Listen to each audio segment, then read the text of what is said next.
Sa kasalukuyan po ay patuloy pa rin ang pag-iral ng amihan sa malaking bahagi po ng Luzon at yung shear line naman o mapagsasalubong ng malamig at mainit na hangin ay patuloy pa rin ang epekto lalong-lalo na dito po sa may eastern sections ng Visayas. Kung makikita po natin dito sa ating latest sa satellite animation, may namamataan po tayong makakapal na kaumpol na kaulapan na nakakaapekto dito po sa may bahagi ng Visayas at ilang bahagi po ng Mimaropa as well as sa Bicol region area. Yang kumpol na kaulapan po na yan ay dulot ng epekto ng shear line, kaya especially po sa areas ng Eastern Visayas as well as ilang bahagi po ng Bicol region ay asahan po natin ang malalakas na buhos ng ulan ngayong araw. Meanwhile, for the rest of Visayas, magiging maulan din po yung panahon, pati na rin po sa karatig ng mga probinsya. Meanwhile, dito naman po sa eastern sections ng Luzon, makakaranas din po tayo ng maulan na panahon dulot po ng patuloy na epekto ng hanging amihan. And dito naman po sa Metro Manila as well as the rest of Luzon area, ay asahan pa rin po natin ang partly cloudy to cloudy conditions. Kung may mga pagulan man, ay mga panandalian lamang po ito na pagbuhos ng ulan at possible din po yung mga isolated naman ng mga thunderstorms for the rest of the country. Meanwhile, kung makikita po natin dito sa ating latest satellite animation, inaasahan po natin sa mga susunod na araw na magpapatuloy pa rin ang epekto ng shear line sa may bahagi ng Visayas as well as sa Bicol region. Kaya doble ingat po sa ating mga kababayan dahil posible po yung mga pagbaha o pag-uho ng lupa dahil yung mga pag-ulan po na ito ay posible pong tumagal hanggang sa darating na weekend. So magiging lagay po ng panahon ngayong araw dito po sa Luzon, gaya po ng nabanggit natin kanina dahil sa patuloy na pag-iral ng amihan sa Luzon area. Mostly eastern sections po ng Luzon ay makakaranas ng maulap na kalangitan na may kasamang mga pag-ulan. So areas po ng Cagayan Valley, sa Apayao, Aurora, Quezon, most parts of Bicol region, pati na rin po dito sa may Sorsogon at Masbate na naapektuhan ng shear line, asahan po natin ang maulap na kalangitan na may kasamang mga pag-ulan. Meanwhile, for Metro Manila as well as for the rest of Luzon, ay partly cloudy to cloudy conditions po tayo. Kung may mga pag-ulan man, ay mabilisan lamang po ito na may hinang mga pag-ulan o mga pag-ambon. Temperature forecast naman po para sa mga piling syudad dito sa Luzon. For Lawag ay maglalaro na 23 hanggang 31 degrees Celsius and maximum temperatures po for Tugigaraw, Tagaytay as well as sa Legazpi City ay aabot ng 29 degrees Celsius. Dito po sa Baguio, temperature forecast po natin ay nasa 15 to 24 degrees Celsius at for Metro Manila, maximum temperatures po ay aabot ng 32 degrees Celsius.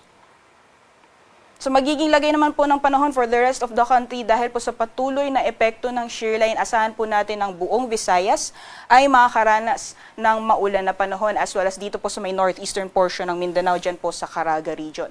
Meanwhile, for Palawan and the rest of Mindanao, partly cloudy to cloudy conditions po tayo. Kung may mga pagulan man ay dulot po ito ng mga isolated na thunderstorms. Babala lamang po dito sa may western sections ng Mindanao, dyan po sa may Zamboanga area as well as sa Basilan, Sulu at Tawi-Tawi. Mataas po yung posibilidad ng mga thunderstorms ngayong umaga at pagdating po ng tanghali or noontime sa may southern portion naman ng Palawan ay mataas din po yung possibility ng mga thunderstorms.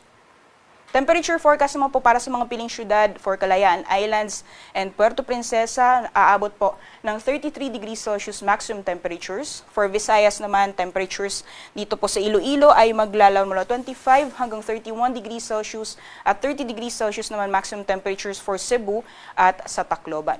For Mindanao area naman po, sa Zamboanga as well as sa Metro Davao, maximum temperatures po ay aabot ng 33 degrees Celsius at sa Cagayan de Oro ay maglalaro mula 25 hanggang 31 degrees Celsius. Dahil po sa epekto ng shear line, ayon po sa ating latest na weather advisory, asahan po natin ang malalakas na pagbuhos ng ulan, lalong-lalo na po sa may bahagi ng Eastern Visayas and ilang portions or southern portion ng Bicol region. So possible pong maranasan ang moderate to intense na mga pag-ulan sa susunod na 24 oras. Dito po sa may bahagi ng Eastern Samar, yung accumulated rainfall po sa susunod na 24 oras, posible po yung umabot ng 100 to 200 millimeters. Diyan po sa may bahagi ng Eastern Samar yan.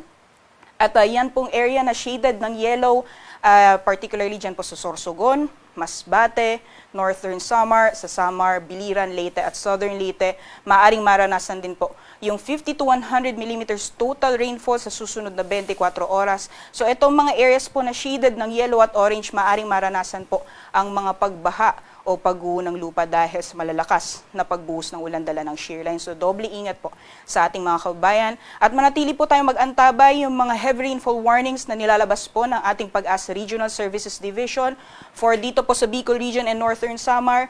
Antabayan na lang po yung mga heavy rainfall warnings na nilalabas ng Southern Luzon PRSD, and for Visayas naman, antabayan na yung mga heavy rainfall warnings na ini-issue ng Visayas PRSD. Bukas naman po ayon sa ating latest na weather advisory as of 5 a.m., maaaring magpapatuloy pa rin yung malalakas na pagbuhos ng ulan. Possible pa rin po yung heavy to intense na mga pag-ulan sa Northern Samar at yung areas na shaded ng yellow, posible pa rin po maranasan ang moderate to heavy na mga pag-ulan. Diyan po sa Sorsogon, sa Samar, Eastern Samar, Biliran, pati na rin po sa Leyte. Kaya doble ingat po sa ating mga kabayan dyan. Samantalang sa pagtaya naman po ng heat index, kahapon po ay naitala ang 35 to 36 degrees Celsius heat indices dito po sa Metro Manila at yung pinakamataas naman po sa buong bansa ay naranasan sa Puerto Princesa City, Palawan na umabot po ng 42 degrees Celsius. Sinusundan po yan ng Cotabato City, Maguindanao na umabot ng 41 degrees Celsius. At ngayong araw, ayon po sa ating forecast, for Metro Manila, ang heat index po natin maaaring umabot ng 36 hanggang 37 degrees Celsius. At yung pinakamataas naman po ngayong araw sa buong bansa ay posible pa rin maranasan sa Puerto Princesa City, Palawan na maaaring umabot ng 42 degrees Celsius. At sinusundan naman po yan ng 41 degrees Celsius sa Coron, Palawan, gayon din sa Cotabato City, Maguindanao.